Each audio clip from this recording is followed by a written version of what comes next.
Assalamualaikum warahmatullahi wabarakatuh. Selamat malam kepada semuanya, rekan-rekan, guru, sepuh dan sahabat, kawan, serta para pemirsa yang selalu setia di channel Ahmad Zaki Sena dalam kajian ilmu tasawuf, jati diri dan spiritual. Pada pembahasan kali ini saya akan membahas tentang rahasia di balik ujian. Mungkin kita pernah mengalami berbagai macam suatu keadaan yang sangat sekali membuat diri kita itu begitu terasa menderita. Yang pertama, dalam keadaan pernah mungkin di antara kita mengalami suatu kegagalan.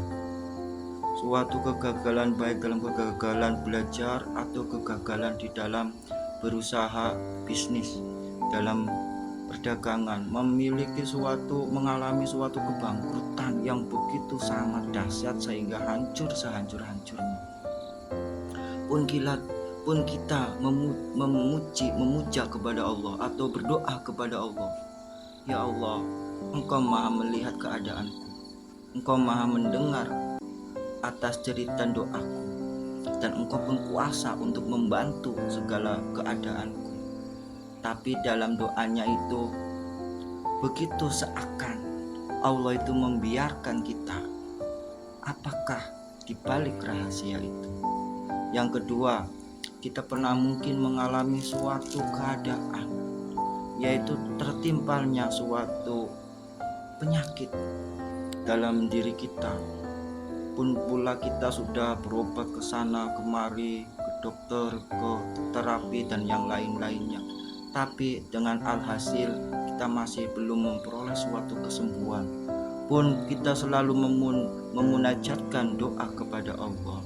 Ya Allah, Engkau tahu keadaanku, Engkau tahu jeritan doaku, dan saya tahu meyakini Engkaulah Sang Maha Penyembuh. Tapi dalam doanya itu seakan Allah membiarkan keadaannya itu.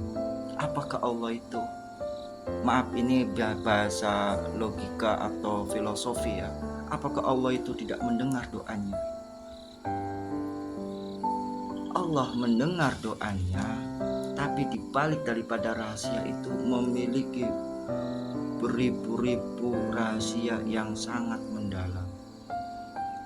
Pun pula kita pernah mengalami suatu keadaan yang dimana kita dalam keadaan kekurangan, dalam keadaan untuk memenuhi kebutuhan hidup pun kita merasa susah, sehingga kita berusaha ke sana kemari dengan berbagai cara yang halal, tapi belum menemukan suatu titik hasil, dan bermunajat kepada Allah. Ya Allah, saya meyakini bahwa ini adalah kehendak-Mu. Saya berdoa kepada Engkau dan Engkau melihat keadaan saya, Engkau mendengar doa saya. Tapi seakan Allah itu membiarkan keadaan itu. Apakah dibalik daripada keadaan atau ujian itu? Sebagaimana dalam Al-Quran dijelaskan, Bismillahirrahmanirrahim, ahasiban nasu ayyutraku ayyaqulu amanna wahum la yuftanun. Apakah engkau mengira setelah engkau mengatakan beriman akan dibiarkan saja, akan dibiarkan begitu saja tanpa diuji? Makanya Allah itu menguji dengan berbagai macam ujian, baik yang ujiannya itu bersifat keburukan atau penderitaan atau kenikmatan atau kesenangan. Dalam ayat Al-Quran surat Al-Anbiya ayat 35 dijelaskan, wa nabluukum bisyarri wal khairi fitnah. Sesungguhnya Allah memberikan suatu ujian dari yang suatu keburukan atau suatu yang tidak mengenakan atau sesuatu yang menyenangkan. Nah, di balik daripada hikmah tersebut itu adalah agar kita tetap meyakini kepada siapa engkau menyembah, kepada siapa engkau meminta, kepada siapa engkau menuju dan akan pulang. Maka Allah itu membiarkan keadaan itu agar engkau bersabar. Apabila engkau bersabar dan tetap istiqomah, Allah lah Tuhan kami, Allah lah yang menakdirkan kami, dan semuanya adalah dari Allah dan akan kembali kepada Allah. sampai dengan pendirian seperti itu istiqomah, sehingga engkau memperoleh kelulusan dalam ujian tersebut. Sehingga apa? Sehingga Allah akan memberikan sesuatu hikmah di balik rahasia itu. Bisa jadi Allah akan menghapuskan dosa-dosanya. Bisa jadi Allah akan menempatkan kepada suatu makom, suatu derajat yang mulia. Karena apa?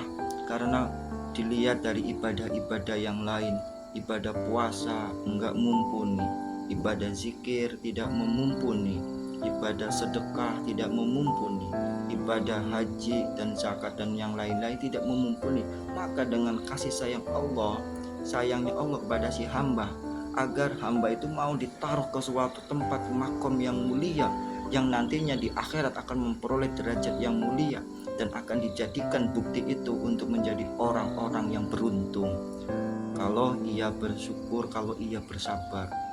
Dan pun pula dalam hikmah daripada keadaan ujian tersebut, agar kita untuk mencetak keaslian kita, keutuhan hakikat kita itu adalah suatu hamba yang lemah, hamba yang membutuhkan Allah, hamba yang dimana kita itu harus introspeksi diri, memperbaiki diri, sehingga dengan ujian-ujiannya akan mencetak suatu kepribadian, suatu karakter yang akan mendarah daging untuk menuju suatu kebaikan, dan menjadi dari yang kurang baik menjadi lebih baik dan semakin lebih baik lagi. Itulah di antara hikmah kita memperoleh ujian-ujian, di antara ujian yang tidak mengenakan atau membuat penderitaan. Bukan berarti Allah itu membiarkan begitu saja, agar nantinya suatu saat akan memperoleh suatu manisnya hikmah daripada ujian tersebut, sehingga kita menjadi orang-orang yang bersabar. Semoga kita termasuk mendapatkan limpahan keberkahan rahmat Allah dan kekuatan dari Allah, bisa menjalaninya kehidupan ini dengan selalu bersyukur dan bersabar, meminta pertolongan kepada Allah. Wal afu minkum. Wassalamualaikum warahmatullahi wabarakatuh.